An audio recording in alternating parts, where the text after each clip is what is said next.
Glad to be a part of that. We've raised 4 funds till date, and we've delivered almost 96% IRR over 4 funds by raising 1,400 and almost distributing 7,300 crores. So we have a proven track record, and certain key other aspects are that we have a high impact strategy.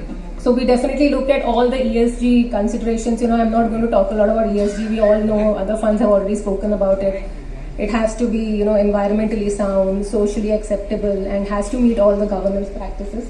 And the companies that we invest in need to have an impact-led thesis. They need to create impact. We look at sectors such that they create impact in the overall ecosystem. Current fund, SRI is an investor in our 4th fund, and we have a commitment of around 500 crores till date. We've just finished our final close. And we went from the current fund, in fact, we've deployed almost 60% of the capital. And we are going strong, currently tracking a gross IRR of 22% in this fund. And hopefully we'll outdo this performance as well. So we've had over our previous funds and this fund, SRI is one of our stakeholders in the current fund. In our previous funds, we have organizations, a lot of Indian banks and international organizations. We have DFIs as well. A brief background about our investment team and our advisory team. So this fund was founded by Mr. Rajiv Maliwal, who's an ex-banker. He's an engineer from BITS Pilani, MBA from IIM Bangalore, and then ex-City banker, Goldman Sachs, and then he started this fund around 20 years back. We have a very lean team. As you can see, not many people in the team. We operate out of Mumbai, and our partners also come from diverse backgrounds. Again, someone's actually run a startup, then got into investing. So, you have diverse experiences throughout. If you look at our advisory board, again, we are very glad and lucky to be supported by brilliant people out there.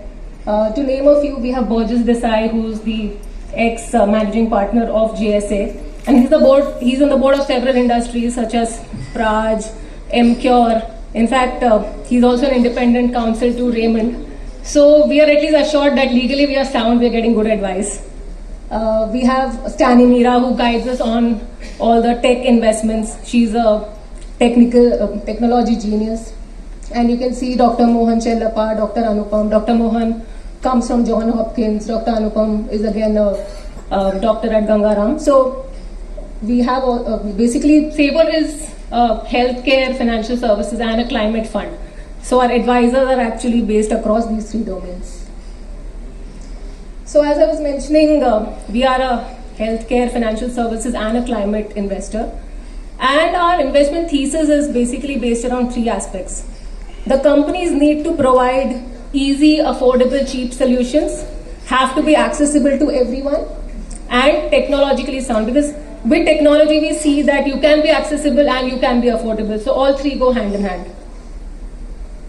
So for example, I'll just take for example, any healthcare investment, the infrastructure should be such that it can reach nooks and corners of India. In fact, I'll take you through one of our investee companies, which actually provides support to blue-collar workers. It's also helping the medical checkups of blue-collar workers in companies of Vedanta, where they're located in northeast mining region. So they are accessible, they are affordable, and they are able to do it with a lot of infrastructure support and technology. So I'll come to the part which I believe would be most interesting for MSMEs out here. What do we look for while investing in MSMEs? So one of the most important thing is where, the industry. First of all, it has to be a growing industry. And what is your position in the industry? What is the unique selling proposition that you bring to the table? What is the competitive advantage? So for example, as I was talking to you about this company, which sets up operational health clinics in, multiple corporate houses and factory units. So it's basically, there's another competing company, which is a very well-known brand, but it also has hospitals. So it gives a conflicting position because, if I were to recommend someone, if I point out a disease, I will recommend him to my hospital, So that's what we don't want. So it has to have a competitive advantage that there is no conflict whatsoever and anyone has no challenge in reaching out to them. Secondly, I think definitely there has to be scalability, growth potential, and operational efficiency. At Sabre, we believe that we need to invest in companies which are either making money, profitable, or on the path to profitability. And that can only come when you are efficient, when your cash burn is low. With minimum resources, you are able to scale your company. So if we see that efficiency happening, at least it is on a stage where it's leading to the path to profitability, we would like to actually evaluate those companies further. Not spending much time on corporate governance and ethics, we've spoken about that. And definitely the management team. We would like to have the passion that we saw in the 3 MSME founders before, like Utkarsh, Vivek and Ravindra. That passion is most important, the ambition to scale is most important, and their capability. That is the basis for, I would say, any, there have been so many people on the panel discussion. People have said that management capability, the founder's passion, the ability to grow is one of the key criteria that I would look for first when we look at any company. Customer base and relationships. So as MSMEs, we have different clients, different customers. You can have a B2B customer, you can have a B2C customer. How strong is the relationship? How do you service those customers? Are you able to retain the customers? And for example, in B2B customers, will the customers keep coming back to you? For example, in our portfolio company, we have a company called VIDA, which is a clinical research organization. So it does trials for a lot of pharma companies. So the pharma companies are coming back to VIDA again and again because it is an independent research organization, unlike many others that we know. So your customer base has to be strong, your service capability has to be strong, your retention has to be strong. Maybe that builds an annuity-like business, and that's what we would prefer to look for. And then last but not the least, employment generation and impact creation. So, if we look at over portfolios of Sabre, we've helped create more than 54,000 jobs today, got more than 4,000 SMEs financed. Our organizations are actually having women volunteers, empaneling women volunteers. We are trying to create gender diversity within organizations. So where we come as board members, we ensure that there is at least one women board member on each company. So that's a really important criteria for us. Now coming to the part where how do we grow the company? What can we do as investors to create value addition or create growth, scalability? So few aspects. Simple one being management, hiring and engagement. So definitely when, for example, we actually invested in a company and it was run by the CEO, although it had 250 employees, but the CEO was basically running around all the time. He had to focus his attention on sales, he has to focus his attention on operations, on service delivery. And then we realized that the company is not able to grow because it's just being looked after by one man. So we decided that we need to get in a COO who will actually share his burden. And once we did that, it's actually helped improve the company's performance. So that is what we bring in as thoughts from our background, because we've been looking at several companies, invested in several companies, and that actually helped one of the portfolio companies grow. Business growth and new initiative, certain corporate governance practices such as incorporating regular committees, informing other investors. That's a standard process that everyone has, all private equity funds follow. One important thing that we do and which we've had an experience in is platform play. So there are companies at various stages that we invest in. And what we can do is we can identify synergies and group them together. So for example, let's take the electric vehicle industry, because we have companies who've spoken about battery manufacturing. So if today we invest in an OEM, and battery is a key component, almost 40% of the cost of any electric vehicle is a battery. And we realize that there's a fast charging battery solution in place, and this OEM actually needs to source batteries from here. If it's a good enough option, we will bring the two together. Maybe the OEM can buy out or invest in the company and create those synergies. So we've actually made that happen in one of our earlier funds, where we've got a few banks. We bought a few banks like Lord Krishna Bank, Centurion, etc.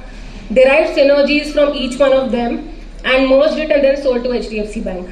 So we've had an experience with that. So it's easy to identify where we can draw synergies. It helps both the companies grow, whether it's an OEM or the battery manufacturer. then definitely, I mean, nothing to boost, but as investors, the least we can do is get our companies, to basically show themselves in a larger ecosystem. We can help them in raising follow-on funding because we have LPs, we have, different people, helping them to get new clients. For example, in one of our portfolio companies, we actually, when we invested, it was around 50 CR is what we invested, 59 CR. And then later, we are the only investor. And recently, we got one of our LPs to invest in them for a 250 CR round. So just within a year. So you can imagine the growth that the company witnessed. And that is because we have the ecosystem connects and we can help the company grow. And expert engagement, definitely, like again, HealthSpring. HealthSpring is actually participating in PPP projects because it provides medical clinics. So there are these government tenders which come out. So we've helped them draft the PPP policy, what you should do, how you should tie up with them. So that's where we can actually help the companies grow, explore new avenues of reaching out to different kind of customers. Just a brief snapshot of a few investments and the returns that we are tracking. I'll just take you through two of them. Basically, just brief. Vida is the clinical trial services company that I was talking about. HealthSpring is the employee health benefits, the one who sets up operational health clinics. EkinCare is a tech platform providing medical health services to white-collar workers. Card91 is a technology service provider to banks, and again, CoinTribe is a SaaS company. So, just to take you through two of our investments. One is HealthSpring, where HealthSpring actually, so in India there's a law that every factory which has more than 200 workers needs to have an operational health clinic for them situated at the factory premises such that the workers are regularly checked, that diagnostics are done, etc. But it's not easy. I mean, not a lot of companies, follow these laws. So HealthSpring actually tapped into that. We have other players also such as Apollo doing that. HealthSpring tapped into that and it is now one of the largest pure corporate providers of such operational health clinics. And it's present in more than 250 locations all over India. And it actually helps in providing these medical services, emergency response services to the last mile blue collar workers. It also provides these services to the corporate offices. It has clients like Asian Paints, Vedanta, Adani's, etc., Ambuja Cements. So, through its services, through its infrastructure, through its tie-ups, it's actually enabled HealthSpring to reach the last mile. And that's the impact that we're talking about. That is the impact that it is creating and also helping it grow. And with SRI being a part of our fund, SRI has actually enabled us, it's an MSME, enabled us to invest in them and actually bear the fruit. Card91 is a technology service provider for banks which actually enables digital payments and also helps in issuing cards. So I'll give you an example. So today, for example, there's a NBFC, for example, which wants to give credit to farmers, agri NBFC, and that farmer and the end use of that credit can only be for buying seeds or pesticides. But in a normal scenario, how do I ensure that as an NBFC? So I will issue the card using Card91's infrastructure to the farmer, and the farmer can then, the system is suddenly track that it is being used for the correct end use. So those kind of solutions which are not there in legacy players are now powered by Card91, and that is what it has got to the system. It does prepaid cards, it does secured credit card. In fact, it's helping in developing the gig worker economy. You see Uber drivers today, they don't have a credit card. Today, if they want a loan, they don't have a credit history. To develop a credit history, you basically need a credit card. And how do I get the credit card? So there's a product called a secured credit card. So they've been helping with their technology, banks and NBFCs to launch such products. And that's how they can actually create impact and help the economy grow. So that's it from my end, and if anyone has any questions, please reach out to